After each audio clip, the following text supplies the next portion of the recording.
Kamusta mga ka-food lover? Samahan nyo kaming muli sa panibagong episode ng food trip natin ngayon. Dahil nandito tayo ngayon sa Raisin Ihaw-Ihaw. Balita namin ay talagang nagsasarapan ang mga inihaw nila dito. Kaya ano pa hinihintay nyo? Let's go and simulan na natin to! Heto nga at nandito tayo ngayon sa sikat at nagte-trending na ihaw-ihaw sa Bulacan. Kung saan ang mga customers nila ay talagang welcome na welcome at talagang todo estima. Paano ba namang hindi? Kakain lang naman kayo sa loob mismo ng bahay nila. Pwede kayong kumain sa garahe, eskanita, sa sala, at kahit yata sa kusina ay talagang may pupwestuhan. Pati yata sa CR nila pwedeng kumain. Joke lang po! Ang ancestral house na ito ay naisali na sa 4th generation. Kaya naman antigo na maituturing ang classic na design nito. Kaya naman samahan nyo kami at ituturo namin sa inyo kung saan ang lokasyon ng Raisin Ihaw-Ihaw na talaga namang nagsaserve ng quality at nagsasarapang inihaw. Ang Raisin Ihaw-Ihaw ay located at 547 JP Rizal Street, Barangay Makinabang, Baliwag, Bulacan. Open sila dito Monday to Sunday from 6 PM to 10 PM. At heto naman po ang mga bestsellers nila dito na dinarayo at siguradong babalik-balikan mo. Kaya naman umorder na tayo bago pa maubos ang inihaw nila dito. Nandito ang napakalutong at napakasarap na chicharong bulaklak. Meron din silang malasa at masarap na pork barbecue. Nandito rin ang malambot,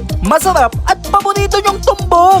At syempre, hindi mawawala ang isaw ng baboy. Pati ang napakalambot na ulo at leeg ng manok ay meron din sila. Pati ang Betamax, isaw ng manok, tenga ng baboy at TJ Hotdog ay hindi mawawala sa menu nila. At heto naman po ang kumpletong listahan ng mga inihaw na sinaserve nila dito. Masarap na, affordable pa. Kaya naman tara na at mukbangin na natin ang mga orders natin. Simulan natin sa mainit na sabaw na talagang kalasa ng lapas batchoy. Ang sausawan naman nila dito ay hindi tinipid. Balanse ang tamis at asim at hindi puro tubig. Moment of truth mga ka-food lover. Unang kagat, crunchy lahat. Totoo nga ang balita na masarap ang chicharong bulaklak nila dito. Pati ang tumbong ng baboy ay masarap din at napakalambot. Ang tenga naman ng baboy ay napakalambot at malasa rin. Pati ang Betamax, isaw ng baboy, isaw ng manok, barbecue at tender juicy ay talagang masarap. FYI mga ka-food lover, dahil denorado ang kanin nila dito. Masasarap na ang mga pagkain, mababait pa ang mga tao dito.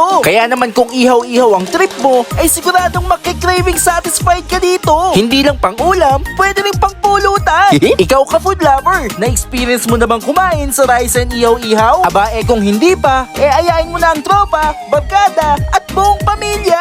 O paano mga ka-food lover, maraming salamat sa muling panonood ng video natin ngayon. Huwag nyo kaming kalimutang i-follow. Hanggang sa muli mga ka-food lover. Paalam!